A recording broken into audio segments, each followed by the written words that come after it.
Are you prepared to fight someone at the drop of a dime for life and death? To another level. Let's hit it. To another level. Professor David here. I'm here today to talk to you about another video.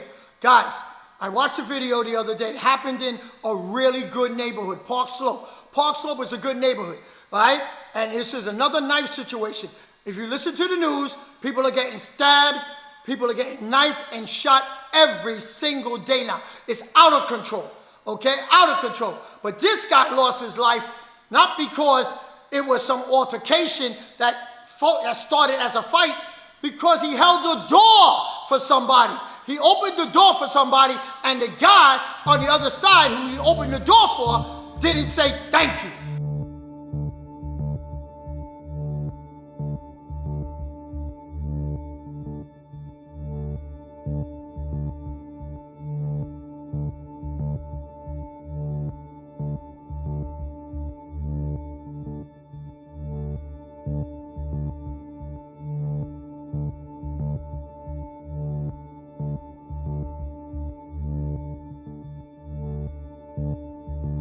Because a man did not say thank you, he lost his life, okay? Are you prepared to fight someone at the drop of a dime for life and death? You see, these are the things that I'm talking about. You go to these places that train, but don't really train, telling you all you gotta do is this, and all you gotta do is that, and they're not based in reality. Guys, those are the kind of places that will get you killed, okay?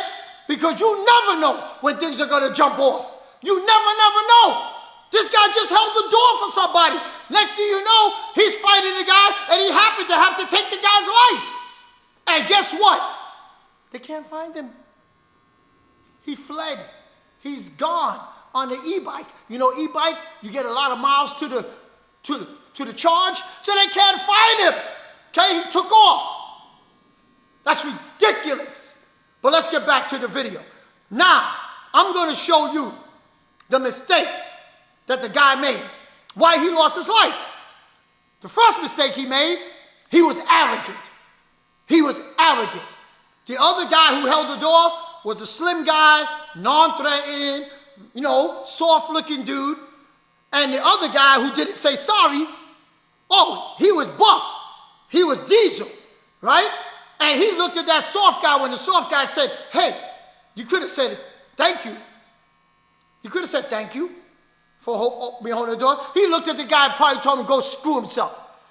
And then the guy reacted from that in such a way he didn't expect. I want to bring Kenny in here. Guy got into a situation, the diesel guy, now Kenny's the soft guy, the diesel guy, now after he got into some verbal combat, about, oh, go screw yourself, I could have had the door, F you, I don't want to, what if now, what if this? Now, the soft guy realized, oh, there's a problem. So what did he do? Here's what I'm talking about, people. The situation went from an empty hand situation, holding the door, to defense against a man with a knife. Just like that. Just like that. So now, the hard guy, the soft guy was saying something to him, probably who knows what you couldn't hear in the video, but watch the video. Look at the video. You'll see. And the hard guy was so unafraid of this guy, he wasn't intimidated by him at all, that he's standing there like this, while the guy got a knife in his hand right there. That's the first mistake he made. Guys, ego will get you killed. Your own arrogance will get you killed. Be humble. Be humble, because you don't know what the other guy knows. And a lot of martial artists, a lot of fighters, because you guys are black belts, you're grandmasters, you're 5th and 6th Dan. I got 5 black belts. So now you guys think that you are who you are. You're the intergalactic god of martial arts, right? You're the man. You sure enough. Yeah? Sure enough, wound up dead. So, back to the video. Now, you're going to do this? A man has his hand You're going to stay here. We have a thing called the 3-foot rule. You broke the 3-foot rule, bang. Now you're inside the 3-foot rule with a guy with a knife. What are you going to do?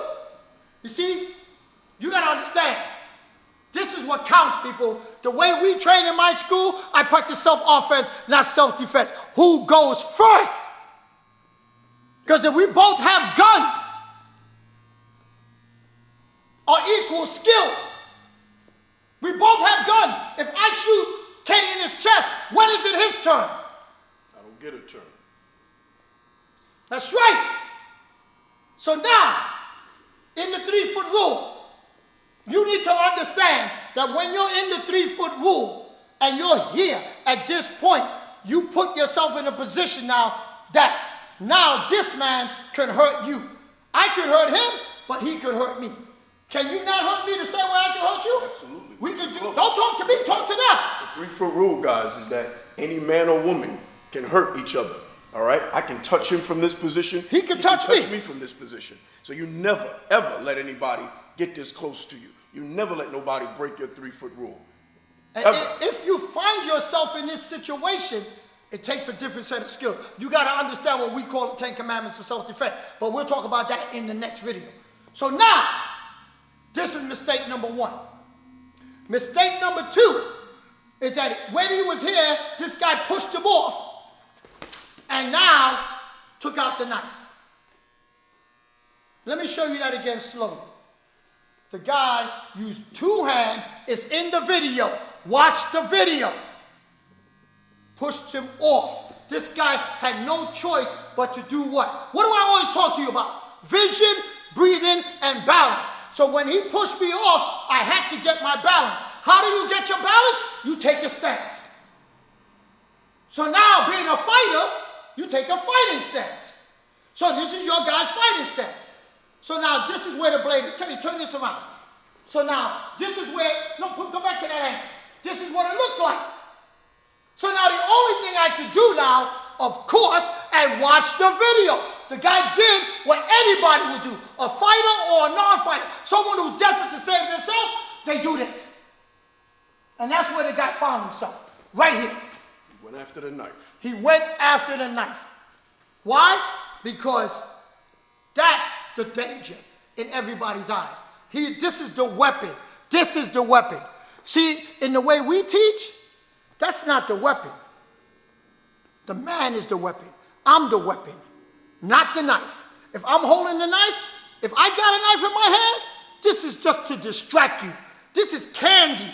This is bait, okay? I need cheese in order to get the rat to go into the trap. This is cheese, man. It's bait. And guess what? The guy took the bait. Now he was here. And he was stuck and limited to what he could do. And what happened, naturally, after he did this, the man wound up stabbing him low. And then, after he stabbed him low, he came over the top and stabbed him high. Because you have no control. I can't control this motion from Kenny because I'm trying to hold here. Force, put force. I can't control that. And that's why the guy got stabbed to death. Okay? Let me show you what he could have did real quickly. So now, let me use the other blade, Kenny, please, to train. Put this down. Now, so now, what happened is this. If you go after the blade like the man went after the blade, option number 1, why you're screwed on this side. The guy with the knife now, just do this, come under the top, and you're done. Let me show you that again. If he has his hand on his body, he just collapsed the hand that's on the body. No matter how much resistance you give him, I'm going to cross his hands over, I'm going to come out and come over. And you're saying, yeah, but what if he got a real tight grip? And what if he's grabbing you by the throat and you can't push his hand? So there's the scenario. I'm holding the hand, he's holding the knife, we resist. We both resisting. You see, but here's the thing. It's like a door. You're putting pressure on the door. If I open the door, you're going to stumble. Vision, breathing, balance. So now, once this is like this, what am I going to do? I'm holding with my opposite hand, not the hand. He's concentrating on this, but he's not concentrating on this. Hold. He's not concentrating on, you see that? You see that? He's not concentrating on that. And then last but not least, Kenny, give me that other blade again, please. See, guys, I hope you're paying attention. Not to be arrogant. To understand a knife and knife training is a whole different animal. Once he grabbed like that, a guy who's a knife guy, he's just going to take the knife and rotate it into your hand. Kenny, why did you do that? Don't talk to me, talk to them. I'm not going to let a piece of steel go into my flesh. I'm going to react to it. That's a piece of steel right there. That's a sharp edged weapon. As soon as that, I'm a reactor. I'm pulling my hands back. I don't want to be touched by that. Nobody wants to be touched. Once he goes back, I interrupt the vision, and once again, you lose. Guys, stay humble. Stay humble. Guys, this is information you need to know. I got a whole program, okay, on edge weapons. And I'm giving you this information because I don't want to see anyone get hurt out there. I want to try to save someone out there. So I'm giving this to you so guys, so you can look at this and say, I don't have it. Stay humble. Keep practicing. Because the life you save may be your own, guys. Don't forget, guys, like, comment, subscribe. Go ahead and share the videos. Hit that like button. Thank you very much. Thank you.